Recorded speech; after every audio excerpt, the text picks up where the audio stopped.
Hey there, and welcome to Throw Up Thursday. I'm your host, Dr. JJ Kelly, the punk rock doc. Oh, again, it's Thursday. In fact, it's Throw Up Thursday, where you come barf your problems and you leave feeling a whole lot better. I am your host, Dr. JJ Kelly, the punk rock doc. I'm a licensed psychologist and really more of an emotional skills training expert. Oh, hey. Hi, Grace. Olivia wants Minute is one of the docs at Unorthodox Inc. Olivia Hoffman. If you're new to Throw Up Thursday, we do it together. Hi. Olivia is a former psychotherapy patient, which sounds like she was more messed up than she was. Hello, Corey. Hi, Megan.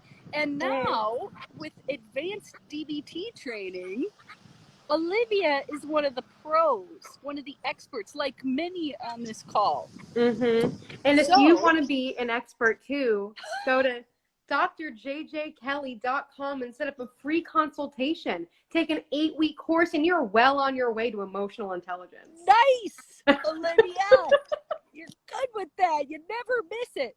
Okay, so I have a 1 by the camera with a plus sign on it. What does that mean?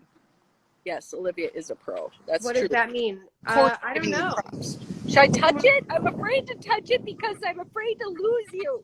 Touch it. Do it. I'll touch it. What's it say? Go live in a room.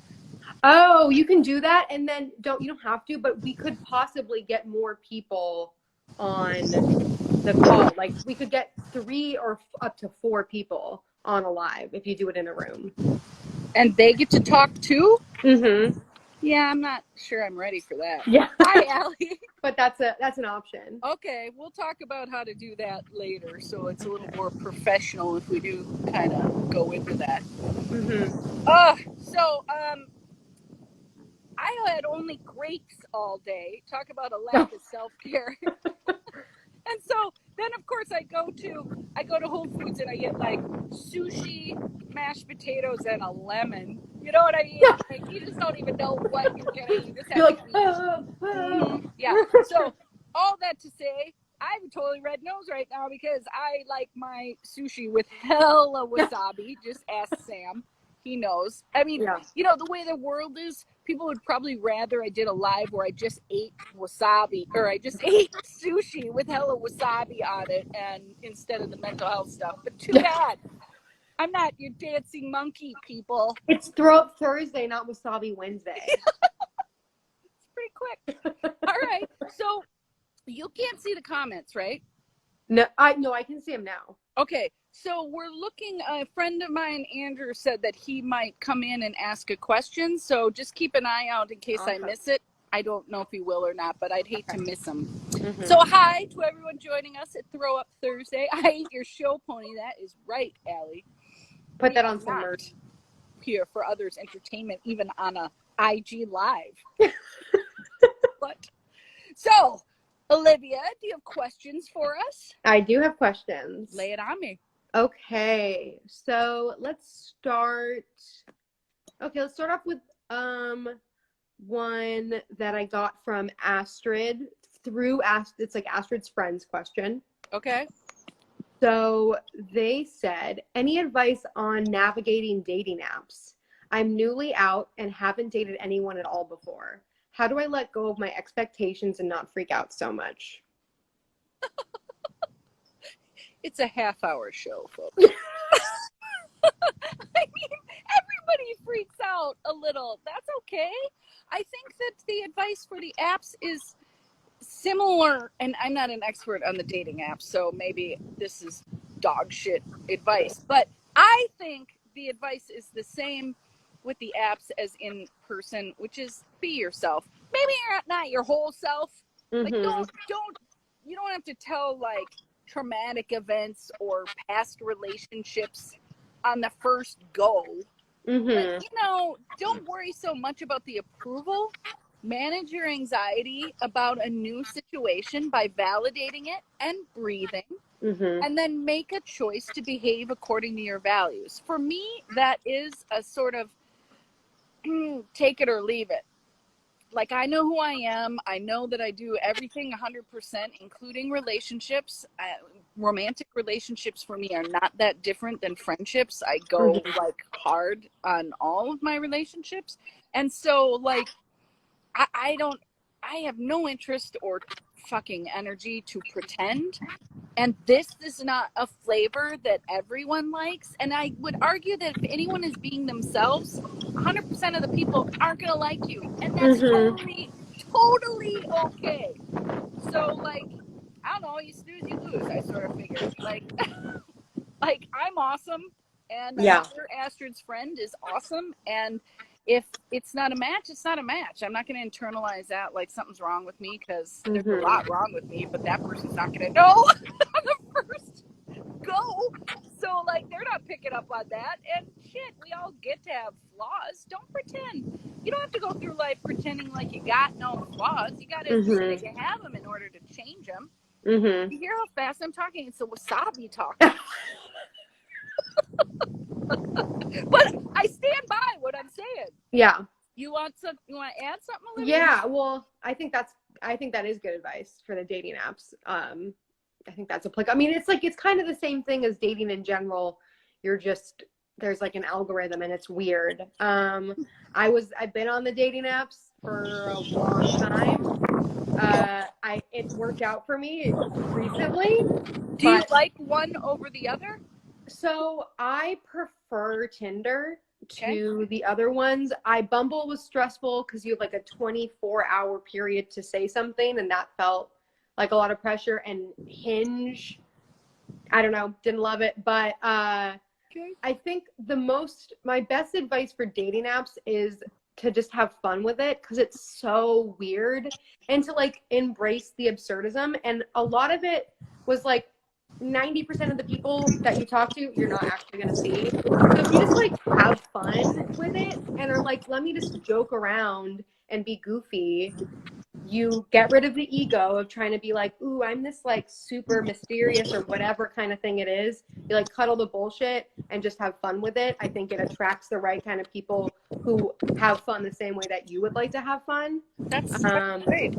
I would beware the spending too much time in a DMing situation. Get to it with the meeting up if you're interested. Don't dick around and have texting be like the replacement for FaceTime. That's just lame. Okay, self-advertising. Well, it is. And I got nothing against. I wonder why you don't like that, Allie. Yeah, I don't think that self-advertising. I mean, Christ, look what I do all the time now. Like, the entrepreneurial world is self-advertising. However, it's that doing it without approval seeking. Be yourself. And that's how people do it. You know, the apps are how people do it now. So do whatever mode you want to do. Just, be you while you're doing it. Yeah. And I think for the self-advertising, maybe there's like a mix up of performance in that, but it's not about being performative like this. When I was dating earlier on, I would really like do this like version of myself that was like, the dating Olivia or whatever. And it was really performative and it wasn't really authentic. And I wasn't meeting the right people because I was exuding an inauthenticity. And so I think there's something to be said about dating and knowing who you are and what you're looking for and what you're cool with and what you're not, and just being like, this is who I am, like what you said. And that is like the positive of like self-advertising, like, this is who I am. Isn't it fucking great? Like, yeah, I mean, you shop for jeans. Yes. The hell, go try on different whatever. Yes, have fun so you're not exhausted. The thing people say about dating apps all the time is, oh, it's so exhausting. Well, that probably means that you're performing. It's pretty effortless to be yourself. Even energizing at times. So good luck. Good luck to have fun. And let us know how it goes. Congrats on being out also. Yeah. The world is opening up. All right, next question. Okay. All right, so this one is from Erica. Great. They said, So my parental grandma passed away a little under 2 weeks ago, and last week we spent getting ready for her memorial service, and I sang in it based on her request. I'm not super sad at this point, and I know that's fine and that everyone processes grief differently. Mm-hmm. I just feel sad for my dad because it's hard for him, and I don't want to adopt his sadness when it's not what I'm feeling. How do I make that boundary for my emotions and other people's emotions during this grieving process? Well, of course you're going to be sad, and I'm sorry to hear that. Even, funerals suck, and death kind of sucks, and it's just hard, and a lot of emotions are swirling around, and so few people know what you docs know as far as emotional intelligence. So,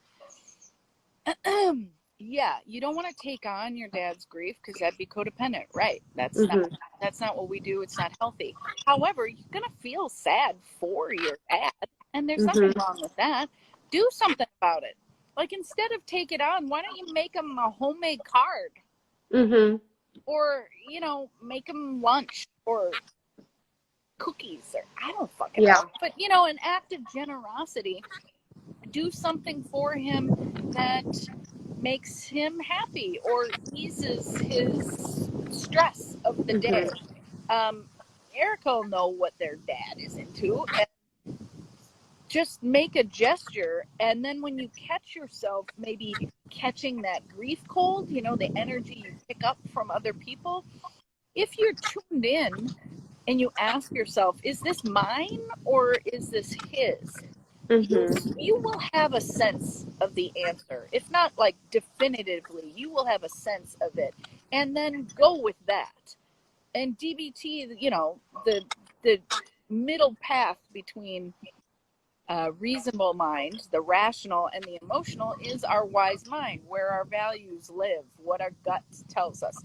Check in with your values and your wise mind. You're already going into it better, like keeping an eye on the codependent hooks that can happen in a situation like this. However, the goal is not to feel nothing. It's to feel the full range of the emotional experience and still behave according to your values. So I really have no worry at all that Erica will do that beautifully. I think we resist that extra step of generosity, like the making of the card or the making of the cookies. People will hear that and like that idea. When it comes to it, they're going to second guess it. They're gonna be like, is that kind of childish? That's dumb or whatever. That's just fear fucking with you. It's never a bad idea to make somebody a card. Make somebody a cake or cookie. Like, make something. So, I don't know. It's weird how fear sort of talks us or tricks us into thinking that that's not a great idea. Everybody likes that kind of thing. I've never received a card and been like, ugh, weird. Right? Oh, this is stupid. Why did they even send me a card? Like, are you a baby? Like, totally. No, especially when it's someone that I'm close to and they know that I'm going through something. Literally any type of like, I'm thinking about you, I see what you're going, like having someone, especially in grief outside of it, acknowledge and say out loud, this is hard, because there's so much of it with grief that's like, sometimes it seems like it's only your world that changed. Yeah. And so it's really meaningful when someone outside of that says, like, I see it too. Like, something did happen and something is different. I think a lot of people are scared to do that because they think maybe if they say that, then they'll remind the person who's grieving. Yes. But like, you don't forget. You're not like, oh, now I remember this person that I love is gone. Like, you're aware of it. For bringing them up, I had this blissful ignorance when no, I'm living this every minute of my waking life, and sometimes while I'm sleeping too. So whatever. So to sit with someone in it is really a gift. And parents and homemade cards, come on, parents eat that shit up. And I'm not saying do it in a manipulative way. I'm just saying that's like really an easy call to make a parent a heartfelt card, for Christ's sake. And it doesn't take a lot of time. Yeah, that's a great question. Thanks, Erica. Thank you. Yeah. All right. Okay. Another one? Yeah. Okay, this is from Allie's friend. Great. So, okay. They said, my girlfriend of 6 years just broke up with me. I came home from training and all her shit was gone and no explanation other than a letter saying she has no more energy for our connection and she can't do this anymore. I'm already on Tinder, but feeling lonely and sad when the house is empty. How can I help myself move on and not ruminate on what happened? What? You're already on Tinder after the end of a 6-year relationship? Was that what it was? 6? Oh, I would pump the brakes on that Tinder shit for a minute. Although it's easy to validate an urge and an impulse to avoid the pain that comes with this kind of breakup situation. Allie? Yeah. I'm sure Allie has said something. Yeah. Hey, Thomas. Hey, somebody else just came on. Hang on. Oh, that's Erica. We just did your question, Erica. Oh boy. I am not an advocate for filling up the emptiness after a breakup or a death. I mean, we're talking about grief. Well, there's Andrew. Great.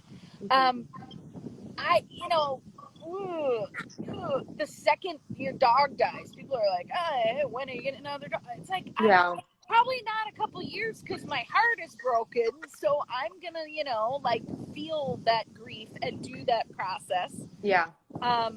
So yeah, although you want to date right away, I wouldn't. I'd sit with the sadness. 6 years. That's a lot. And a letter? What the hell? You are going to have sadness. You're going to have anger to process. You're going to have hell fear. Oh my God, I'll never have another relationship. That's what everybody thinks. I'm never going to ever be in love again. You probably are. It's just right now is a shit time. And honestly, it's probably going to be 2 months before you can even breathe again. And if your heart is broken, I generally think that takes a couple of years to heal. I'm not saying take 2 years not dating or whatever, but what good would you be to someone you're dating? Like, that's not going to be serious. You're just going to go use people. I don't know, and I don't want to judge Allie's friend. Like, whatever your values are, act from that. However, the jump on Tinder thing does not sound like a values, wise mind decision. It sounds like impulsive escape from the pain. Yeah.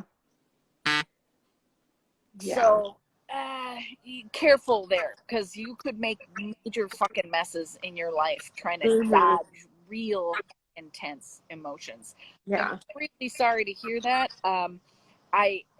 I don't think that there's a silver lining on that shit cloud at the moment. And wow, you want to spend the rest of your life with somebody that does that? I don't. So, I mean, I doubt that they didn't see it coming at all, but still, a 6-year relationship in a letter. What in the hell? Gnarly. I would write out your feelings. Write them all out, even the ugly ones, and then, ask Allie for help. Allie will help you burn that shit safely. Let it go. Oh my gosh. You probably have not heard the end of that person either, so why don't you prepare a list of the things you liked and the reasons why it might be healthy that the relationship is over, and keep that handy for when they call. Like the Sex and the City posted now. I don't know what that is, but people might know. I don't know what. Yeah, that's a gnarly situation. That's really rough. I think everything that you said, and slow, a lot of the thoughts that are going to be running through your head are not the thoughts that you want to be deciding major life moves on. And and just go ahead. That is a crazy brain somersault and body somersault, and there's let me shave all my hair off, I'm gonna move. A lot of crazy shit. I don't know, but like a lot of crazy shit is gonna come up, and to just like acknowledge that, have compassion and love for yourself in that, and just know like I'm gonna like maybe like triple cross check every impulse I have and just make sure that it checks off with the list of values and go as slow as I possibly can. Yeah. And you're going to have a lot of your worry thoughts are going to have a finality and a certainty and a trippy thing to it. That's what a breakup often does. Is you're like, I'm always, I'm unlovable. Blah. Who cares about all of that? Don't believe everything you think. You're very, very emotionally activated right now, and so you want to lean on your friends, support yourself, go hang with your friends. Don't drink or smoke too much. Like do healthy shit. Go train with Allie. Take walks. I agree with you. It has to be slowed down, particularly because the impulse is going to have rev. Yeah, motor. Yep, total fucking motor on it. And to slow it down means you're probably going to cry, and you're going to want to avoid the crying. Don't avoid the crying. There is an ocean of tears coming. Just let it happen. Empty out that fucking outdoor above ground pool, and just keep going. Be kind to yourself, though, please. And I can see Gremlin obsessively trying to figure out why. Oh, yeah. Closure. The bullshit of closure. You're never going to get a fucking answer. They don't even know the whole answer. They can't give it to you. Just make your own answer and go with that. Please do not do the why. Allie, thank you for bringing up that why piece, because what the hell? Yeah. Everybody does that. The myth of external closure, as if even an answer would not open up a bunch of other questions. Totally. Totally. There's never an end if you're looking for someone else to give you the perfect button to something. Totally. It's a narrative anyway. It's not real. Yeah. Well, Andrew, now's good time if you want to ask your question, but there's absolutely no pressure at all. Olivia, you got another one? Yeah. Okay. Oh, well, I have like a little fun combo. So it's the new moon today, I think, right? And the solar eclipse. So do you have any rituals you like to do on like a new moon? Do you? I do. Go ahead. I fucking love sage, to like clear out any old energy and write like a list of like intentions for this new cycle of the moon. And I like to do like witchy shit, like tarot, like intense self-care, like baths, like a lot of like healing things, and like burning like old things to let go of. That's always really fun. And like a pot nearby water, and then it feels like a cauldron. I love all that. I've done all versions of that. I like to get together with people for the new and full moon too. Female-bodied people mostly. And do some cards are always fun. Intentions, burning shit, whether it be sage or wishes or shit written, resentments written down, whatever. I say get weird. You might as well. Like, why the hell not? It's fun. But, with this one, the new moon, it's like, it's more of a growing part. You're going to grow into the full moon, whereas the full moon is like the end of that cycle, and then you start over. I get really wiped out after the full moon and need a little bit of downtime. The new moon is different than that. Anyway, so you can ramp something up. You can start something. You can just like be with that energy, and whatever anybody believes, who cares? Like even if you don't believe any of it, which how can you not? The moon moves the ocean tides. Something's going on there, for Christ's sake. Something we don't fully understand. But anyway, any time to get just silly or weird or try something new, why the hell not? It's just a way to open you up in general to new things. So Go online and look at stuff. You know what happened? Oh my God. You know what happened last night? I What? was sitting right here watching It, of all things, on my The clown movie? Yeah. Ooh. Because I'm still really scared of clowns, and I'm trying to like not be anymore. So it's not working. Exposure therapy, not working. Yeah. So anyway, I was sitting here with the laptop right here on this like shelf. You can see it's like goes around the whole deck. So I'm sitting here, tra la la. A fucking rat drops from the tree onto my keyboard during It and scurries away while I'm screaming out here. Dude, No! so fucked up in the however many years I've lived here. I mean, I've seen one before from time to time, not a lot of times. No! I mean, it was like this far from dropping on me, man. No! Dude, and like the squirrel will pop up and scare the shit out of me, but that's a squirrel, that's different. And birds will come over and I'm like, hey, how's it going? Sometimes Terry, the hummingbird, scares me. I did look it up, Allie. Do you remember when I scared you? No. Yes, I do. Of course I do. Yes. That's scared horrible. each other. Throw Up Thursday is real. That's no. Dude. No. Dude. So yes, I did look it up. The reason I brought it up is because yes, I went and looked that up and tried to see if there was meaning in it. And I wasn't even associating that with the new moon, but you know, I might now. Or, you know, like the Chinese calendar, or I don't know, you know, like Native American Indian, like shamanism and you know, fucking secret animal shit. I don't know. All I know is that shit has never happened in the better part of the 20 years I've lived here. And I sit here all the time watching movies. Wow. That is crazy. Like one time I had a glass of wine out here and like Oh, you are. I'm the ox. I'm the rat too, actually. You're a rat too? You're the rat. Oh, I think Sam might be.